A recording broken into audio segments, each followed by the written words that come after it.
our intro song Okay. plays. So we are recording.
I like that fade. That's a nice little fade there, huh?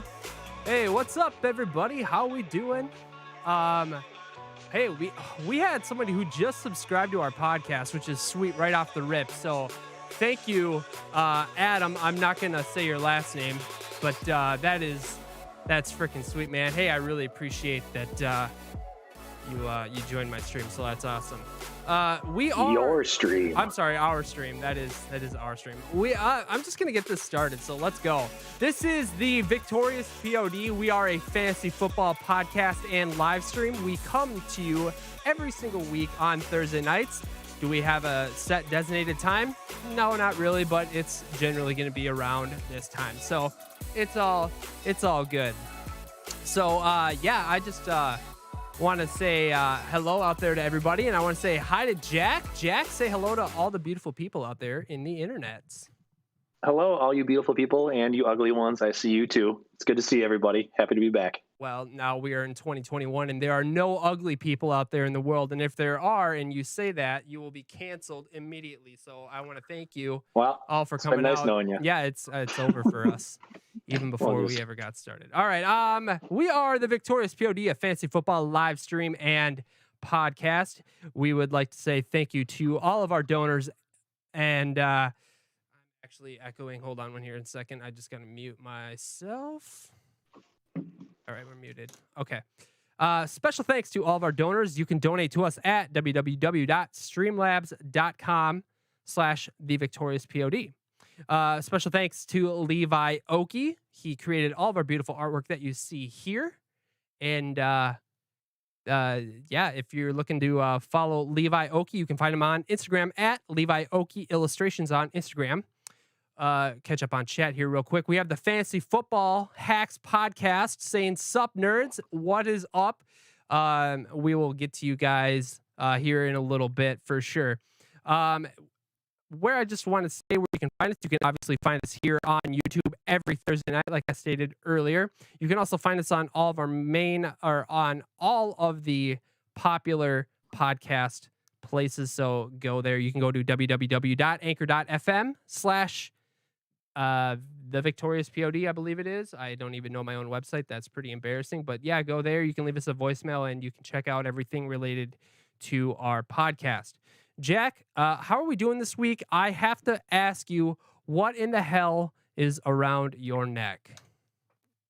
Well, it's a little bit of a neck support pillow because if you can see here for the people at home, it is a Vikings one because I'm sick and tired of the Vikings giving me whiplash every week with us being in these close games and disappointing me, making me think one way we're going to win and the next way we're going to lose. And then I get all excited and then we blow it. So I'm just tired of my neck hurting. So that's why I wanted to start with this thing on this week. I just want to quickly say I feel your pain. This past week was an absolute embarrassment. There is a Praying Mantis Princess in the chat. She must have used some too many symbols. I'm sorry. I'm still trying to figure out my chat bot, so I'm sorry about that. But she is from Dallas, and I know her through the Political Hacks and Fantasy Football Hacks podcast, which is what you guys see in the chat as well. So we appreciate you guys being here.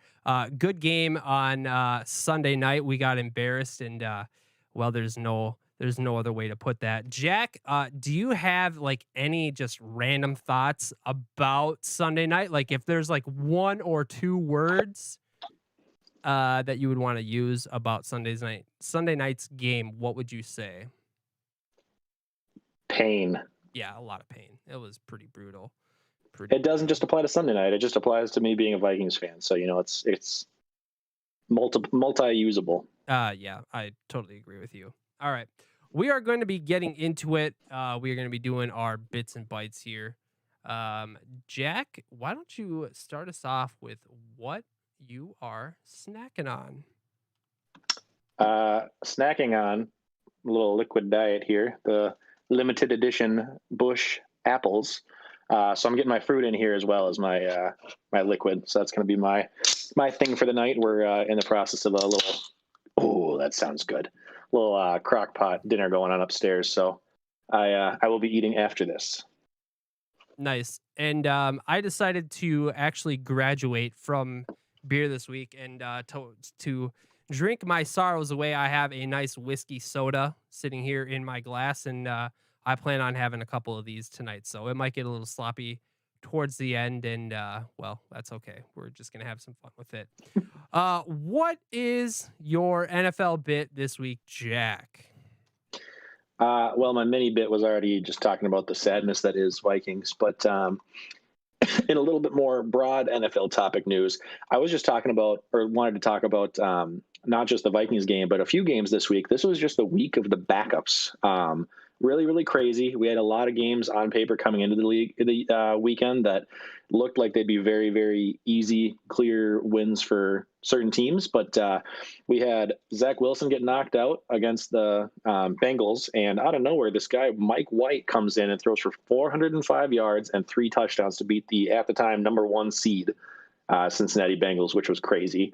To top that off, we then had Jameis get knocked out in his revenge game against the Buccaneers, and Trevor Siemian, who, for those of you that remember, used to be a backup for the Vikings for a couple of years, comes in, and he was technically the third string quarterback coming in for the Saints on the year, but he comes in, and the game was 7-7, so it wasn't like he took over when they were winning. He throws for, I believe, just under 200 yards with like 3 quarters left, and beats the Buccaneers, the Super Bowl defending champion Buccaneers. And to round it off, I won't talk a lot about it, but this guy named Cooper Rush comes in. He throws for 325 yards and 2 touchdowns to beat the Vikings. I would have thought it would have been a Zeke game with Dak out, but I mean, Zeke, I think, capped out at 50 yards. So 3 relative no-name guys just coming in and not only beating teams, but beating pretty solid top end teams, at least for 2 of them, and having some solid stat lines. It's just crazy to see when right when you think you have the entire league figured out of kind of who the top end teams are going to be, guys out of nowhere come in and get wins for crappy teams. Oh yeah, man. That is we have dedicated this episode this week uh to our backup quarterback. So the title of our episode this week was backup, and then in parentheses was QBs, and then because we are millennials and we keep up with the times, I just added in backup your data, which also is very important. So um obviously PSA, back up your data, because you know you don't want to lose it. All right. I don't really have a bit this week. I'm just more disappointed in my hometown squad. It seems like it never seems to fail that backup quarterback come in. We expect to win, and it just doesn't happen. There's not much more to say on it, so I am absolutely just going to move on. So that's pretty much all I have for that. So let's roll into our next segment, Jack, where we are going to be doing our NFL pick'em. And how did we Yes. do last week in our NFL pick'ems? Collectively, we struggled a little bit. Continuing on the theme of some upset picks, you'll see a lot of the games I kind of already talked about that threw a wrench into the plans. But both myself and Foster picked the Bengals over the Jets, and they somehow got upset. So wasting those high picks already. Walters, you picked Jacksonville over Seattle, and Jacksonville couldn't even get it done against Geno Smith and their terrible defense. Connor was correct picking Buffalo over Miami. Alex was correct picking the Rams over Houston, one of the only locked in good team versus bad teams that actually paid off. Both Garlic and Jag were incorrect with Arizona over Green Bay, meaning both yourself and Jag fall, and there are no undefeated teams left. Brandon picked the Steelers over the Browns. They held on, I think, 15-10 to win. And Luke picked Dallas over Minnesota correctly. So we now have a couple of teams at 4-1. Actually, three teams at 4-1. A couple of us that were right behind you guys lost. So myself, Connor, and Brandon are all at 3-2. We have Luke and Garlic at 2-3, as well as Foster, and that is it. So everyone between 2 and 4 wins, which ain't great this early on. I know last week we stated that we were going to have a spreadsheet up for this, so we don't have to read through all this crap, and you can see it. That's It's almost my bad. done. It's almost done. We're getting there. It's been super crazy this week, so but that's all right. Jack, why don't we start going through our picks that we're going to make this week? Do you have Yes. who are you picking this week? So real quick little shout out here to one of our listeners, Audio Al, who tossed this out as an idea. So I wanted to pitch it to you. Next year, what we need to do, because there's 17 weeks, we can even skip a week if we want to, but we need to have all of us pick 2 teams per week so that we actually end up using all 32 teams, because otherwise you end up only picking the top 16. Okay. Yeah, no, I like it. So that'll make it interesting and maybe spread it out a little bit. Like, it's okay if you get one wrong, like you're just doing your overall total, but it'll force us all to use the Jets, the Texans, blah, blah. Because otherwise, why wouldn't you just pick like top teams the whole way? So anyways, that'll happen next year. We'll make it more interesting. For this week, I am going with the Cowboys over the Broncos, banking on Dak playing. Hopefully he ends up getting announced as for sure in. He's projected to be, but I feel like that's a safe pick, especially with them just getting rid of Von Miller. We also have Connor, who is going with Miami over Houston. Meanwhile, we have Alex going with Houston over Miami. So a little competition there about 2 of the worst teams in the league. Foster is joining me with Dallas over Denver. Garlic has the Bengals over Cleveland, which could be an interesting one. Let's see. Luke and Brandon. Luke is going with Dallas over Denver because he didn't get his pick into me in time, so he's going with me. He can't use Dallas. He cannot. He'll do my pick then. He's going to do my pick. Perfect. Actually, yeah, he can do my pick. It's going to be opposite of my pick, but he's going to do it. Okay, he'll just get the default against you. And then lastly, Brandon is going Miami over Houston, so he's getting in with Connor and Alex in that game. And Jag is going with Chicago over Pittsburgh in a little bit of a spicy pick. So, Walters, who are you and by default Luke picking? Okay, well, Luke can't use this team because he's already used them, but he's not going to be happy with the team that he gets assigned to. But I'm going to start by saying that I am going with some Thursday night action. I am taking the Indianapolis Colts against the New York Jets. And, maybe it won't be so bad for Luke, but, generally we try and avoid all Jets if possible. Hey, Mike White, baby. You never know. We'll get into it, obviously. So, yeah, I'm going to be taking Indy versus New York if you want to update that in the show notes. Yes, that was going to be my pick, but I used Indy recently, so I love that as an option. Yeah. So, and then obviously Luke is going to be taking the New York Jets versus Indianapolis. So good luck, Luke. Good luck, Luke. To all of you out there, this is why you get your picks in early, because otherwise we're going to make you pick the Jets. Also, if you were in the Discord, you would be able to know that you need to get your picks in. So join the Discord. It's in the show notes, and everything will be all good. All right. Is it? Do we have to? We still have to pick everybody else's pick. Is that right? Or we have? No, I listed everybody else's. Oh, you did list them. Okay. Yep. Okay. Awesome. All right. We are going to be moving on into our next segment then, which is going to be swimming upstream, which is one of my most favorite segments for sure. Yeah, I love that we came up with this one. This is like legitimately our show original one. Wasn't from the previous incarnation, wasn't anything else. We had a lot of fun with this last year, so I love it. It is absolutely a Victorious POD original, and most likely the best original segment of all time when it comes to podcasts. Now, I have completely tainted the segment here with my picture because if you see, I have completely screwed up all of the headers, but all of the information, is even the information in here all correct? No, it's not even all correct. I don't even know what's going on. I just got Oh man. flustered. But I will tell you what is correct. The top 12 quarterback, which is under week 7, which is actually supposed to be week 8, that is all correct. So you have Josh Allen, Jimmy Garoppolo, Mike White, Justin Fields, and Tom Brady. Those were your top 5. And then we're looking over at the season-long quarterbacks. You have Tom Brady, Josh Allen, Matt Stafford, Jalen Hurts, and then Kyler Murray.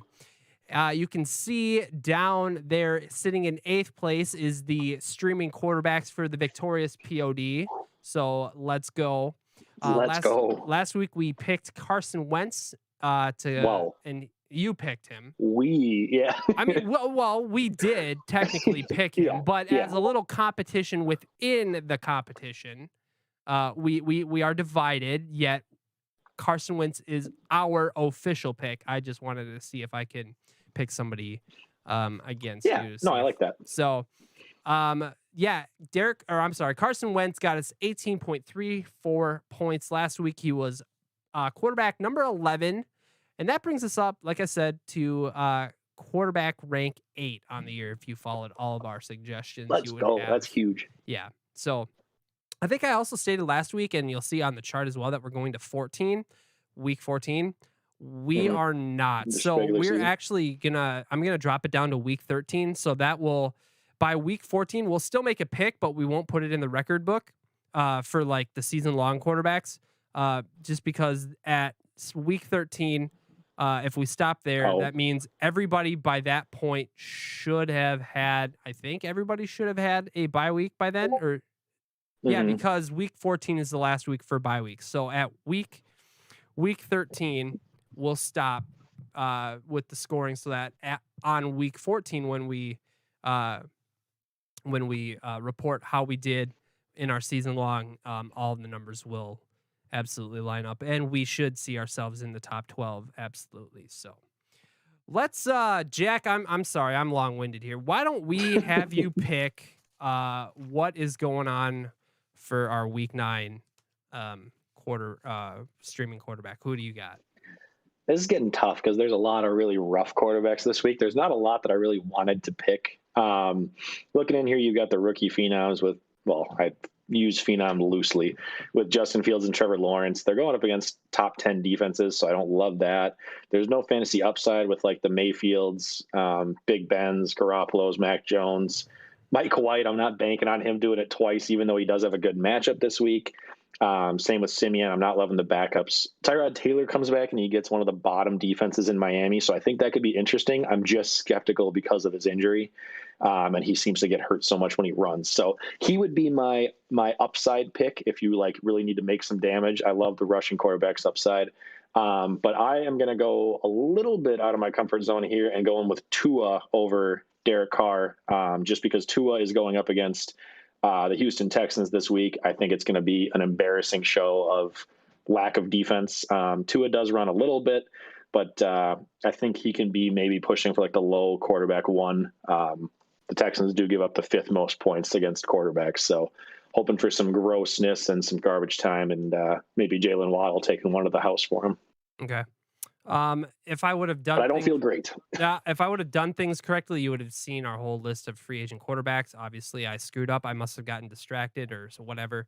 But this week, in our league, we have Derek Carr available, so I'm gonna put Derek Carr up against you. I like that in our little matchup. Derek Carr is facing the New York Giants in New York. The New York Giants defense is ranked 17th against quarterbacks, so it's a middle of the road defense, but I just feel like their offense is so just trash. Like the team is trash. You should be able to have a fantastic week. It's going to be interesting to see what it's going to be like without Ruggs there, but I still feel like there's enough talent in receiving talent in Las Vegas to be able to overcome. I like that pick. So I mean, he airs it out a lot. I think I was a little bit skeptical because I think I've already picked him like 2 to 3 times this year, and I didn't want to just keep saying, hey, this is the Derek Carr streaming show. And then B, I'm a little worried of how the the Las Vegas team is going to bounce back. Just with, we won't get into it, but the news this week with Henry Ruggs. I think that can affect a team's psyche more than you realize. So maybe not a logical fantasy football take, but that was kind of one of my other rationalizations for moving off of him. I'm trying to look here for one last thing. I see that Trevor Simeon, he is going up against Atlanta, who is just a terrible team and a terrible town with terrible fans and a terrible stadium. Everything is terrible, especially their defense. Their defense is ranked 28th. Would you start a Trevor Simeon in Well, this? the other thing with that is I would have picked this guy if I knew for sure that he was cleared by the game time. But Taysom Hill is my pick above all these people if he actually ends up playing. He's coming back from a concussion, but he is on pace. He took part in the walkthroughs today, and it's between him and Simeon to start. I think if Taysom Hill is healthy, he does start. And last year in his 4 starts, he was a QB1 in 3 out of the 4 at least, just with his rushing ability. So for those reasons, I wouldn't start Simeon. Also, I just don't believe Simeon's going to do a whole lot. So um, wait until later in the week. But if Taysom Hill's out on your waiver wires, I would stash him just in case he ends up starting, because I think he's going to be fantasy good, if not actual football good. So regardless, if okay, so you're saying if Taysom Hill I'm not plays, starting Simeon either way. okay, you're not starting Simeon, but if Taysom Hill plays, you would stream him this week. If Taysom Hill is the starter for the Saints, I pick him over every other waiver wire quarterback available. Okay, all right, there we go. All right, we are going to be moving on to our tailgate zone. And what the tailgate zone is it's our segment where we dive into the community that follows us, especially on Discord, and we have the opportunity for people who are actually in Discord to join our waiting room, and we would drag you into our studio here. You can ask us a fantasy football question, a football related question, or whatever. But we also have a Q&A channel that you can write in your questions. And Jack, we have a couple questions today. So why don't you start it off with Foster's question for us? So Foster tossed one in. Thank you, Foster. We appreciate you. He tossed one in yesterday, kind of more big picture about next year for draft strategy. He said, this year we've seen so many injuries / inconsistencies to the running back position, and more teams are going with a committee approach. Do you guys think that if you decide to go wide receiver in the first round with like an Adams or a Hill, for example, should you grab a wide receiver in the second and third rounds as well, just to kind of lock up 3 studs at that wide receiver / flex position, and then take your shot in the middle rounds for running backs? Thoughts? Okay. Well, I'm going to start this week because I do Mm-hmm. have an answer. My first 2 picks this year, I had pick 9. I think I had pick 9. Mm-hmm. I went with 2 running backs right away, just because of how valuable they are. The shortage, or not really the shortage, but like it's a pretty thin position. Like after, once you get to like round 4, round 5, you're looking at running backs and you're kind of like, do I really want this guy? So if you know exactly like which, and it's also luck. Like it's all, I mean, we know it's luck, but I mean, if you know exactly which wide receivers you want to target, I feel like you can still get really valuable wide receivers in round 3, 4, and 5. In our league, especially if it's redraft and standard scoring, I would recommend either, if you're in a position to get the number 1 wide receiver, do it in top 2 rounds. Otherwise, your top 2 rounds should be running back. It just, in my opinion, and that's a standard league. When you're talking super flex, I mean, it gets different. I mean, you can go a whole different way with that. But for me, I want to target, especially in the first 2 rounds, I want to get a top tier running back. I don't care if he's in a committee. I just want the best running back available at my spot in the first and or second round. Thoughts on that, Jack?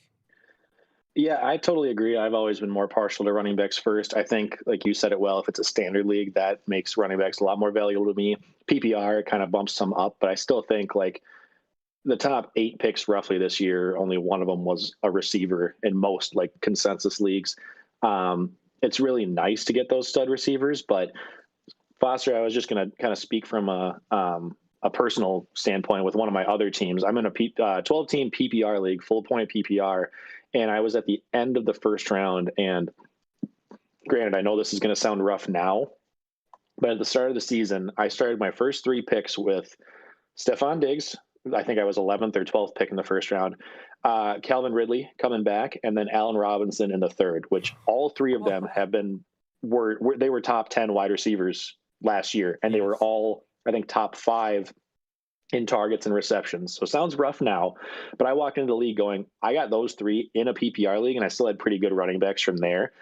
And it's still like the wheels can fall off. I think obviously running backs, like you said, it's not as deep, but I think wide receivers are more inconsistent, where like even the top guys still have non-wide receiver 1 weeks like 30-40% of the time. So I mean, Diggs was far and away leader in yards, receptions, targets last year, and has kind of like fallen back a little bit this year. Ridley's not even playing, and when he did play, he struggled.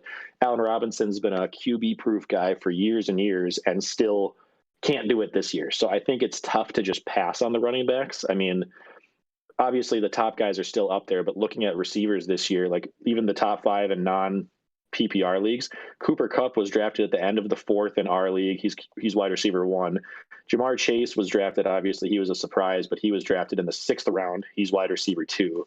Deebo Samuel was drafted in the seventh or eighth round. He's wide receiver four. Like, there's still going to be surprises, and I really have always liked the value at wide receiver in like the fourth and fifth round area. Whereas running backs, once you get out of the top like 15 or so, I just feel like it's such a question mark. It can still hit, but it's a lot tougher. Um, so I would be very, very skeptical doing that. If you do go wide receiver in the first round, I feel like you almost got to go running back the next two or three picks just to get somebody. Yeah, absolutely. I mean, my whole season's been derailed by the fact that my first three running backs were Saquon, who's been out most of the year, Raheem Mostert, who I lost week one, and Mike Davis, who luckily I picked up Cordero too, but like Mike Davis isn't even playing. And I went wide receiver in three out of my first five picks, and I'm still derailed because they didn't pan out. Like, you can find wide receivers later. Yeah, absolutely. Um, I really think that it's this is where like the crapshoot comes in, where you know you could have really great running backs and they get injured, or you could have really great wide receivers and they get injured. You can't predict the injuries, so it's really tough. But I think if it it's all about confidence too. Like, pick your guys who you want on your team, but also pick the guys that you have the most confidence in. If you have, it doesn't matter where they're sitting on the ranking sheet. If you have confidence in the guy and you think he's going to do well, go after him, because people might make fun of you at the draft for drafting a guy totally off the radar and he's a stud and you can just rub it in their face all day. So I think confidence has a lot to do with the guys that you are drafting when you draft them. So we are going to move on to Al's Yep. question. Jack, what was Al's question? So this one is directed at you, so I'll let you kind of touch on it. Al's question was, since Walters is a contender in our league this year, at what point are you going to start planning for the playoffs, i.e. picking up defenses with good matchups, maybe trading for players with an easier playoff schedule, etc.? Does that go into your thought process in any way, or what do you do when it comes to that? Yeah, absolutely. So, um, it's got to be by, let's see here, we have what, 14 weeks? By week 12, if you haven't been looking out to see what your matchups are going to be, or potentially some of the players that are sitting on the waiver wire, you're not thinking far enough ahead. Granted, you can't predict anything. Anybody could get hurt, and situations pop up, things that are way out of your control. But it just be looking like, if there are guys that are on your bench and you hate those matchups going into the playoffs, and let's say something happens where one of your guys might get hurt, it's not a bad idea to drop your guy off your bench and plan for a guy who might have a better matchup, even though that guy might be a little more boom or bust. So you take a look at it, you weigh your options, and then you go from there. But by week 12, definitely I'm looking at stuff. And there's only a couple defenses in the league that you would just pretty much set and forget. Otherwise, you should always be looking at defenses and kickers no matter what. Any thoughts on that?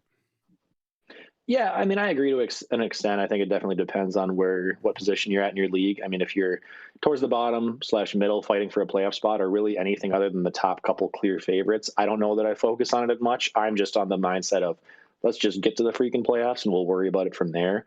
If you're kind of one of the clear lead horse favorites in your league and you have that ability to, I probably would one of the last couple of weeks of the season, like a couple of weeks before the playoffs start. But I don't know that I would really care at all about like championship week matchups. I have had the tendency more of like picking up an extra defense a week or two early just to get them. And like focusing on like the first round of the playoffs. Like I just basically say, let's get the best matchups for round one, like just crush that and lock that up. And then from there, anything can happen in the playoffs. It gets fluky. So to maybe make moves saying, oh, this will be great when I make it to the semifinals or the finals. Like, I think that's bold because who knows what's going to happen. There's no reason to like make a move that's going to hurt your depth in week 10, for example, when you don't even make the championship necessarily. And on top of that, I think it's tough for me to rationalize depending on the position. I mean, defenses are so fluky. We're coming into the year. The Steelers were at least a consensus top 2 defense, and they've kind of fallen off, so to speak. So like going off of who's going to be really, really good one week. I mean, the Jets just put up 500 plus yards against the Bengals. So who knows? I do like the idea of like targeting terrible teams though. So like if one of your running backs you can pick up on waivers is playing against the Texans or somebody that you know is going to be bad, I would maybe go that route, but I don't know that I would make my decisions to stay away from perceived top defenses.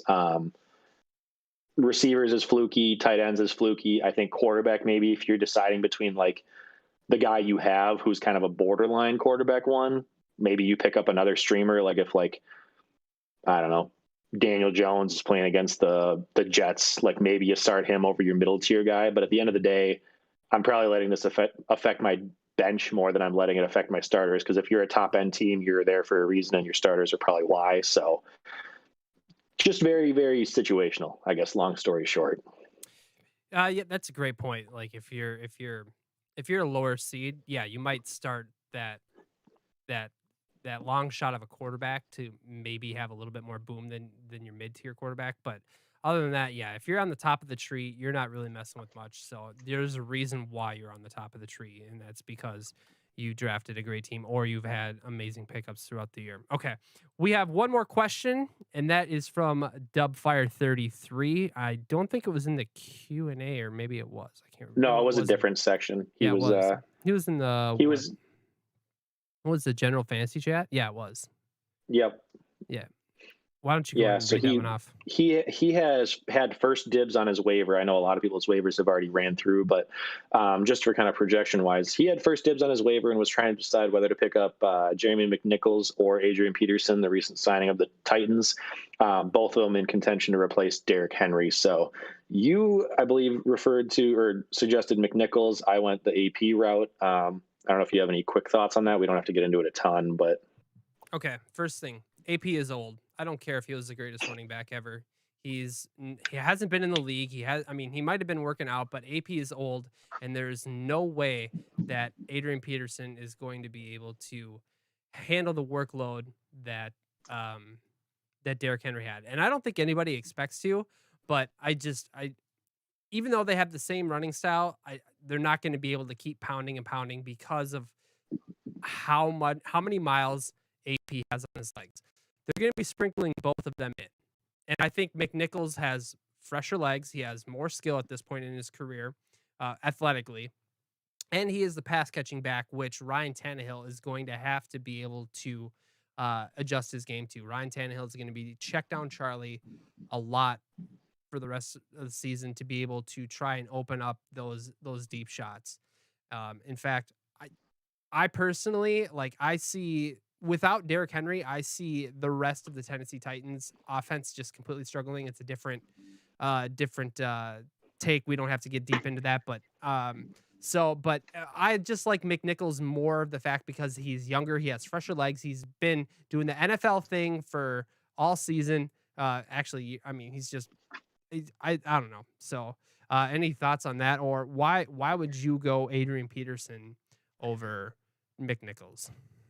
yeah, I guess I'll first say that I'm not expecting either of them to be a league winner by any means. I don't think either of them comes in and even remotely fills half of what Henry's production was. I do actually expect the Titans to switch a little bit more passing, especially with reports that Julio is getting back to healthier. I think this makes AJ Brown's stock go up because they're going to have to throw more and they're not going to be able to really control the clock. I think Ryan Tannehill had a good week last week, and I think he'll actually start doing a little bit better now as they switch to more of a pass focus. As far as the two running backs, the only real reasons I'm going this way are the fact that Henry's injury news came out, and within a day, they went and signed Adrian Peterson. I'm not saying that that means that he's the end-all, be-all, because if he was that, he would have already been on a team. But clearly, the Titans didn't feel like what they already had was good enough. I don't know if it's just because they didn't have anything in the way of depth. It was like McNichols and two other practice squad guys that were the only ones on the team. So it could just be like hey, we need to get somebody. But I don't feel like you do that quickly when you already think you have the replacement there. McNichols very well may be a pass catching back. It's not like he's done a lot with it though. And in 5 seasons now in the league, he has a total of 56 carries ever. Obviously he's behind Derrick Henry, but just like you're saying that AP is old and isn't what he once was, I also don't think that McNichols has done anything. Like if we would have started at the beginning of the season and rated all the top backup running backs or handcuffs in the league, I don't know that he's better than bottom 5, at least when we're talking about it initially. So he doesn't have anything that scares me away. And while I don't think AP is going to go out there and be like the bell cow and be getting 100+ yards, I think he's going to be the clear goal line guy. And maybe he has a little bit of a down week this week because he's new to the team and he's just getting into the flow of practice. But if you're picking between two more mediocre options, give me the red zone running back. I mean, we see that in Arizona with James Conner and Chase Edmonds, who it's infuriating, but James Conner is a better fantasy running back because he gets all the goal line touches. And I like of the two, if you're desperate at running back and you have to start one as like a flex and you're picking somebody up, give me the guy with more of a touchdown upside because I don't think either of these guys are topping 70, 80 yards on a week. One last thing I want to mention before we move on. I'm not, unless you absolutely have to, which I have to in one of my leagues, I'm not starting either of these players to know exactly what they're going to do. I want to give it a week. I mean, even if you risk one of those players blowing up, but I think realistically what you're asking for is that the quote unquote better fantasy running back for that team is to get you double digits in your RB2 or flex spot. But I'm not starting any of them this week unless I absolutely have to, which I do in one of my leagues. So I don't have anything else to say about that, and we're gonna be moving on here. So we are going to be getting into our Victorious Secret segment. This is our League of Record. We talk about our matchups a little bit. We also do have a lot of fantasy opinions on players, so it is still very, very important that you guys stick around and listen all the way through. So it helps our stats, and it also makes me happy to see that you guys are here. So let's get started here with our matchup recaps. I faced Foster this week, and we all thought it was going to be just this giant, massive fight. The 2 points for leaders in the league. I beat Foster 112 to Foster's 99.76. Foster had Emmanuel Sanders, who put up a goose egg, which really, really hurt him. But Foster had a great week. He had Josh Allen, Elijah Mitchell, and Damian Williams as his top 3 players. I had Chris Godwin, Austin Eckler, and Deebo Samuel. Moving on, Josh beat Jay 107.82 to Jay's 81.7. Jay had Tom Brady, Brandon Cooks, and Alvin Kamara as his top 3. And then Josh had Michael Pittman, Najee Harris, and Aaron Rodgers. Moving on, we have Jordan beating Katie 103.56 to 82.62. Katie had Aaron Jones, DK Metcalf, and Damian Harris as their top 3. Jordan had Michael Carter, Cooper Kupp, and Melvin Gordon as his top 3. Tyler beat Cassie in the I don't know. Cassie scored 50 points. It wasn't great. Tyler just absolutely having no problems this week. Cassie's top performers, if you can call them that, Daniel Jones, Dalvin Cook, and Jacoby Myers. Tyler had A.J. Brown, Joe Mixon, and Jamar Chase. Moving on, Ben beat Alex 86.8 to Alex's 83.22. Robert Woods, Adam Thielen, and Jalen Hurts for Alex. and Matt Stafford, Jonathan Taylor, and Chase Edmonds for Ben. And the last matchup, Jack pulled out the W. We need big W's in the chat for Jack. Let's go. Finally getting off the schneid. 103.7 to Ryan's 82.26. Ryan Tannehill, Amari Cooper, James Conner, your top three. Ryan having Darrell Henderson, Nick Folk, and Tyler Lockett as his top three. Moving on, we're going to get into our standings. This is a little bit different format here than what I've done in the past. You can see on the left-hand side are all of our standings. It is me, Tyler, and Jordan up at the top at 6-2, followed by Foster and Ben at 5-3. Jay is sitting at 4-4.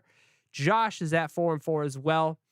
Ryan and Katie are both at 3-5. Alex and Jack and Cassie bringing up the rear at 2-6. As for now, Jack, you are not in last place, which is good, because if you are in last place, that means you have to do NFL Combine drills, and so far you don't have to. So, thoughts on any of that right now? I don't think my team's great, but I definitely think it's better than 2-6. So I feel like I can end up more in the maybe like 500 or one game behind. I don't expect to be the bottom team. I think I've just gotten kind of unlucky with some injuries and stuff. So we will see. I've basically had Saquon out my entire year, who's been my first round pick. So yeah, we'll see. I mean, I doubt the playoffs are in the picture at this point, but if I can get a couple wins over the next 3 weeks, I'll feel better. I won't have to start warming up my conditioning for combine drills. Yeah, it's going to be Alex. I'm just putting it out there right now. Alex is going to be he's going to be last place this year. So that's good. Knock him down a few pegs. He deserves it.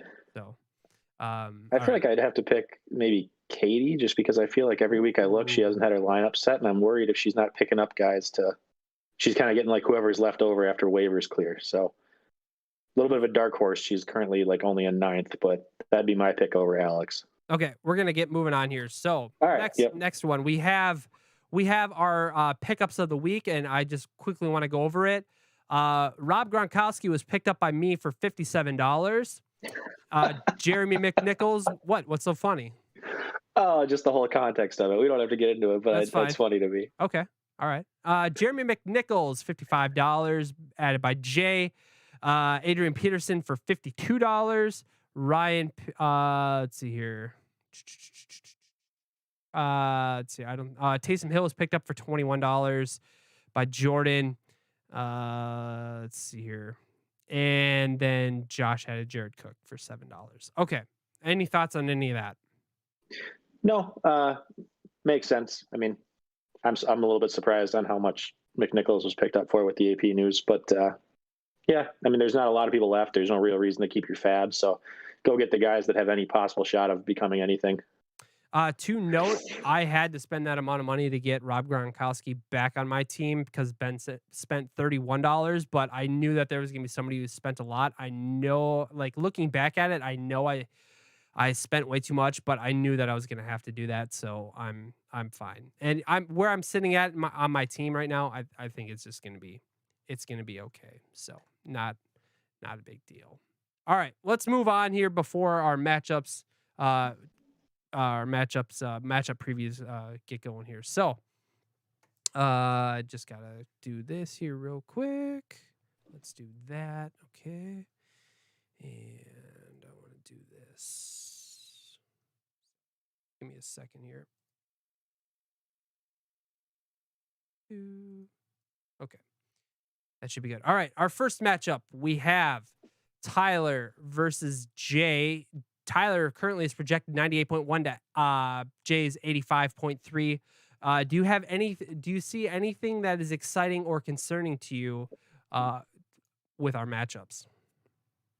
With Tyler versus Jay's matchup? Yes, that is correct.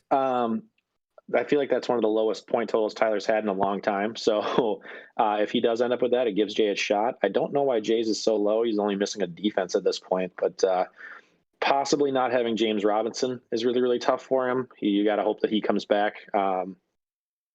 Otherwise, I guess he's rolling with McNichols and seeing what happens. I just still think I like Tyler's team a lot more, even without Derrick Henry. I mean, the Lamar, Joe Mixon, Antonio Brown, Jamar Chase is really, really solid.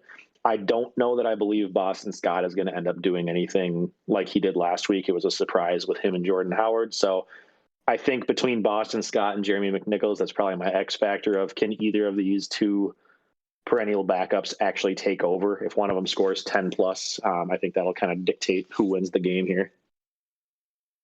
Um, uh, m- I'm gonna have to ask who. So on Tyler's bench, he's got Marvin Jones Jr., Roby Anderson, Samaje P. Ryan, Zach Ertz, Ty Johnson, and Tyler Conklin.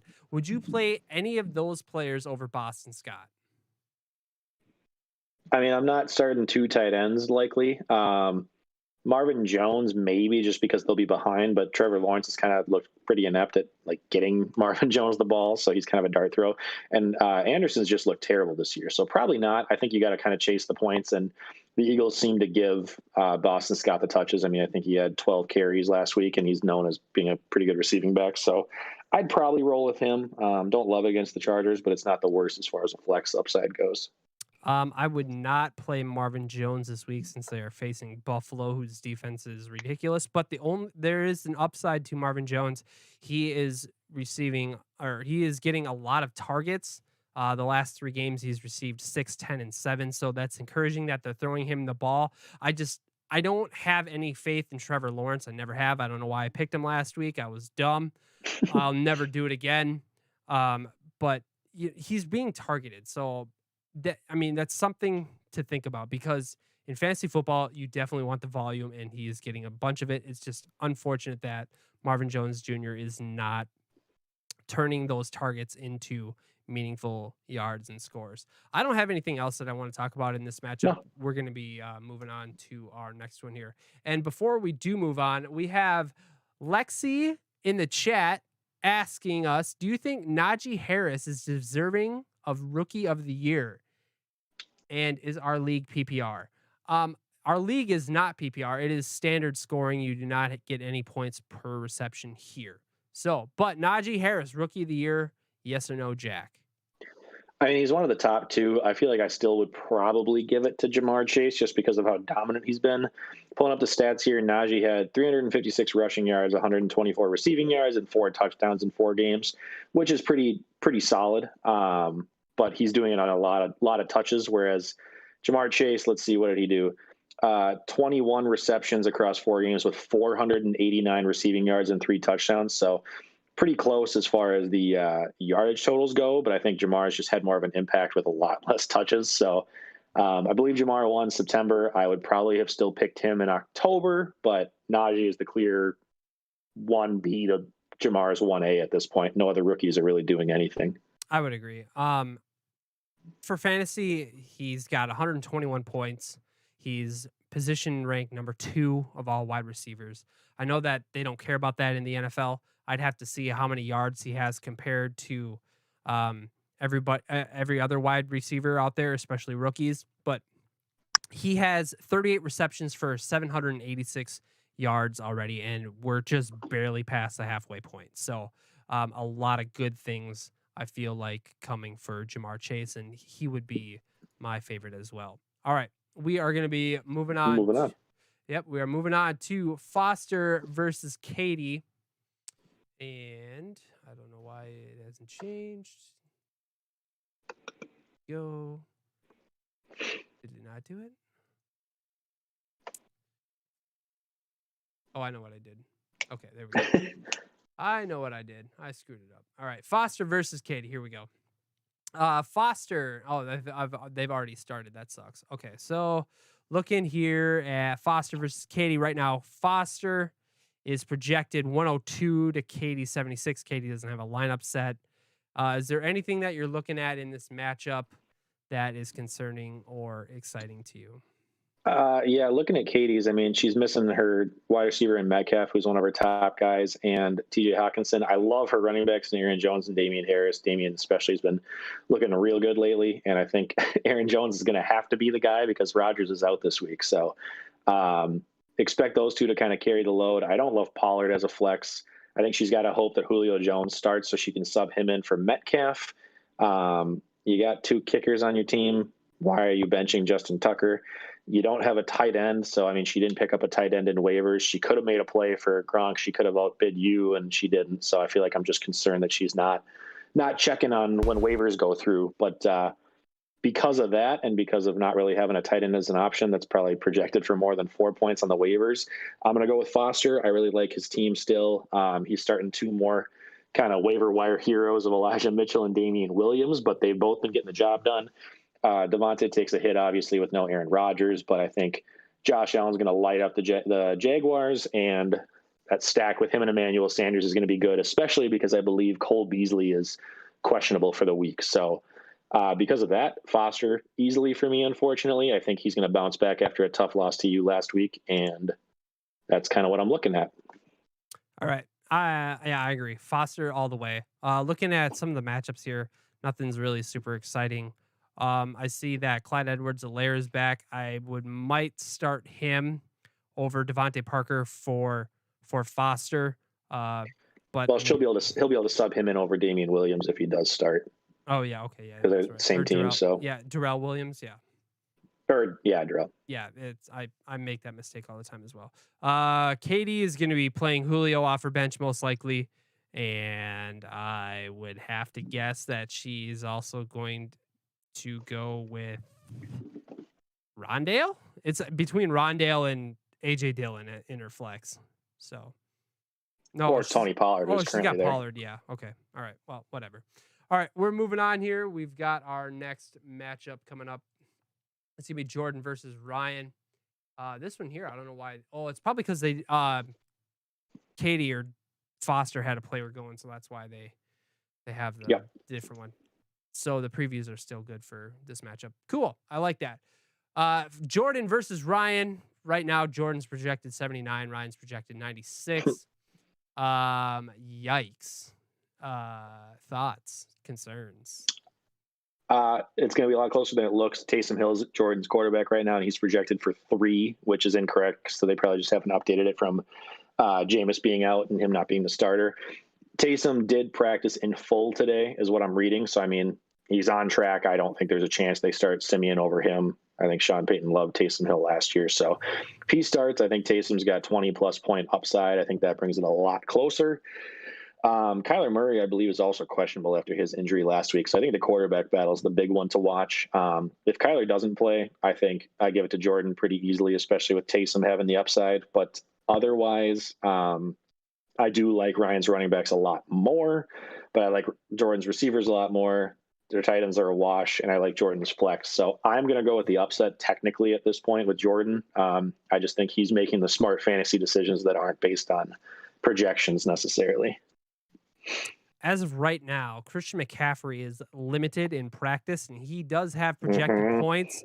If he is a go, are you taking, well, obviously you have to take Melvin Gordon out now, but are you, okay, so you're going to keep CeeDee Lamb in there as your flex? You're not going to put CMC I would in?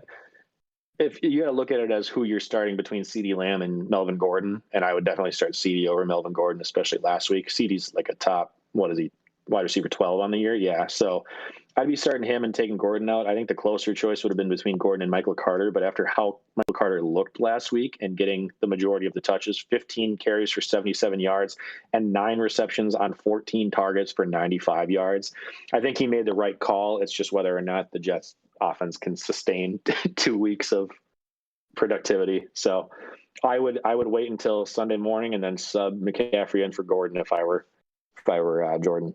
Okay. And then let's see here. There's one last. I don't think I had anything else for this. So I am going to be picking, well, shoot.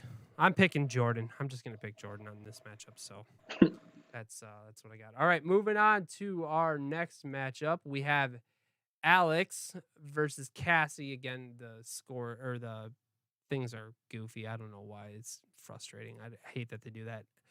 Alex is projected 91.2 to Cassie's 86.9. Jack, anything that you see that is concerning or exciting? A battle of the other basement dwellers along with me. So this makes me happy because even if I lose this week, I still am tied with one of them. So I think I probably like the upside of Cassie's team more. I I really like Dalvin Cook and Khalil Herbert over Zach Moss and Le'Veon Bell. I believe we're waiting to see if Montgomery comes back, but he shouldn't. So Khalil Herbert going up against the Steelers, I don't love, but I like the chances of him doing something at least. And yeah, don't love the rest of her, like her wide receiver 2 and her flex, but I think Cassie's team overall is maybe slightly better. Alex has the edge of wide receiver though, and both quarterbacks can run, so we will see what happens there. Gross. Would you rather play Sony Michel or Le'Veon Bell? Gross. um, I don't think either of them should be in your lineup. So I think that's real tough, but probably Le'Veon. I mean, at least he got a touchdown the other week, and Sony's not doing anything with Darrell Henderson doing so well. So I guess Le'Veon. Deonta Foreman do anything for you? No, God, no. Okay, all right. I'm picking Cassie. So we are moving on here to our next one. It's going to be Ben versus Josh.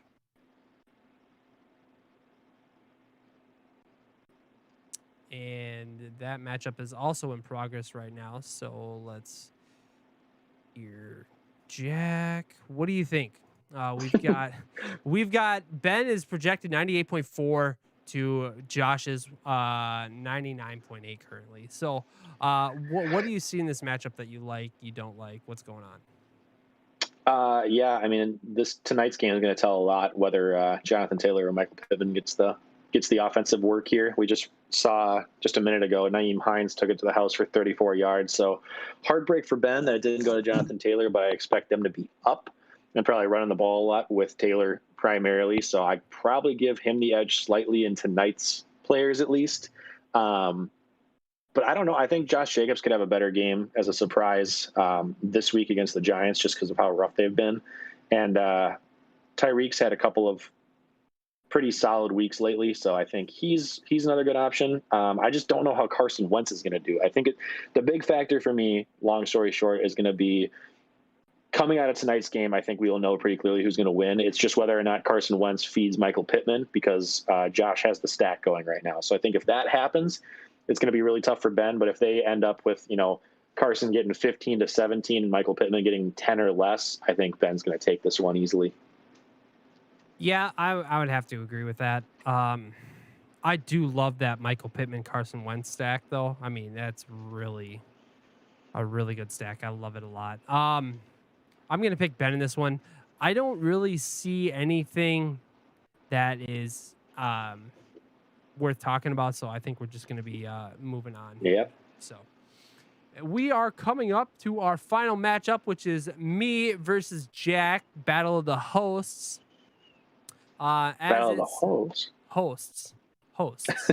Yeah. Hosts. All right. I am projected 93.1 to Jack's 80.3. I'm picking myself, obviously. Jack. That is corrected now. I had Saquon in. He has not been announced yet, so I subbed him out for Devontae Booker, who I've been riding the last few weeks on the hot hand. He is projected for 11.5, so that moves it a little bit closer, especially against the Raiders, who can't stop anyone on defense. So it is now 93.1 to 92.1. So it could be interesting. My only hope is that Mahomes continues to struggle with whatever his issues have been lately, and I think the quarterback battle will be interesting. Looking on paper, though, having your lineup of Nick Chubb and Austin Eckler versus my Cordero Patterson and Devontae Booker, like, it's crazy, but they've actually been, like, pretty even as far as the running backs go this season. I mean, your two guys are easy first-round picks, and then mine have been waiver wire guys, but somehow the sneaky waiver picks are keeping me in the game. I love Kelsey, but he's struggled with Mahomes having issues lately, so I don't know there. And I think I'm kind of just hoping more on touchdown upside. So it's going to be a real tough one. I don't think I'm going to be, the last place team knocking out the first place this week. Yeah. As you can tell, I have a person on bye in my flex spot. Just keep it that way. Keep it interesting. Well, is it embarrassing that I am still projected more points with a player who is out or who is on bye? Like that's eight spots, and I'm still projected more points. My Whatever. starting two running backs are waiver guys, and I'm in the last place. So you should reject it more. Okay. So here's what I have to pick from. I have to pick from T. Higgins, Devonta Smith, Marquez Callaway, Tyson Williams, or Justin Jackson. Obviously, Justin Jackson's not. I'm not going to be playing him. Tyson Williams, I'm not playing him. So I'm picking between the 42nd, 44th, and 47th wide receiver on the season. So that'll be a lot of fun. If you had to pick between any three of those players, who would you want to face? I want you to start Callaway because I don't think Taysom's going to throw the ball a lot. Okay, perfect. But I think if it were me being completely impartial here, I would be starting Gronkowski, who's on bye, as your flex player. Oh yeah, because it's meant. No, I would start T. Higgins of the three pretty easily. Really, I was actually going to go for the more upside player of Devonta Smith. Actually, you need upside to beat me. Bring it on. Okay, well, I'm just saying that he has more of the He has more of a chance to get a touchdown than what T. Higgins does. I just feel like it's Jamar Chase and the other guy out there in Cincinnati. So yeah. All right, that's about it. I don't think I have anything else. I'm just pretty much ready to wrap this thing up. We're good. If you've preloaded Vanguard, you can play it as of 2 hours ago. It's $7.50 right now. You can start playing it at 6. I'm going to see if that works. I'm actually going to go play some Vanguard. It's going to be a lot of fun. I can't wait. So, do you have any last words, Jack, that you'd like to say before we get the hell on out of here? I don't believe so. We're turning the corner now. We're pretty much at the halfway point in the season, so this is kind of your make or break for a lot of leagues out here, and real NFL teams included. It's going to be exciting to see the second half stretch coming up. Yeah, man, I'm excited. So I just want to thank everybody out there today for joining our live stream. I love all the chat that I see out there that in our live stream. It is fantastic. I want to thank everybody who has followed us within the last week, who followed us today. We are going to get to 100 subs. It's going to be absolutely amazing. I appreciate all of your guys' efforts to get us over that hump. So I really don't have anything else to say, Jack. Let's go watch some Thursday Night Football, or let's go play some Call of Duty. Let's go. Go Mike White. All right, go Mike White, obviously. Okay. Well, that'll do it for us, everybody. If you would, please check out the show notes. You can find us here on YouTube every Thursday. Join our Discord, obviously. I'd like to say thank you to everybody who has donated to our stream. That is so thoughtful of you guys, and we really, really do appreciate it.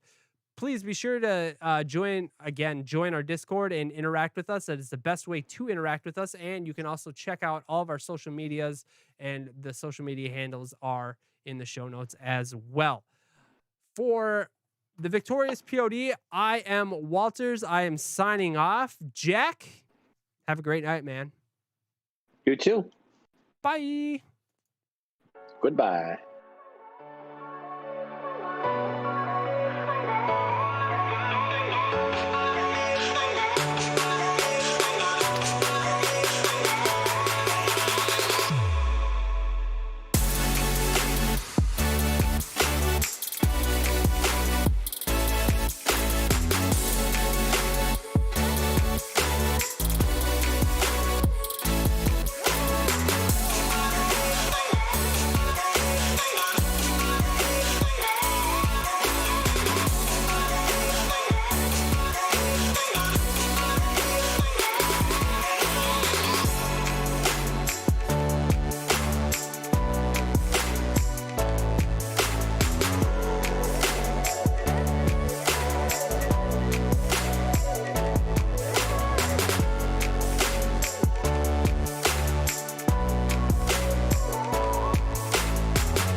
Yo, guys, I just want to say thank you so much, so much for watching us tonight. We are up to 90 subscribers, which means we got 3 more viewers tonight, which is awesome. Awesome. Thank you guys. Thank you. Had a lot of fun. We had some rough spots, but I thought it went pretty well. So yeah. I'm gonna be taking off. I'm gonna go play some Call of Duty, and I want you all to have a fantastic, fantastic evening. And we will definitely catch you guys later. Peace out.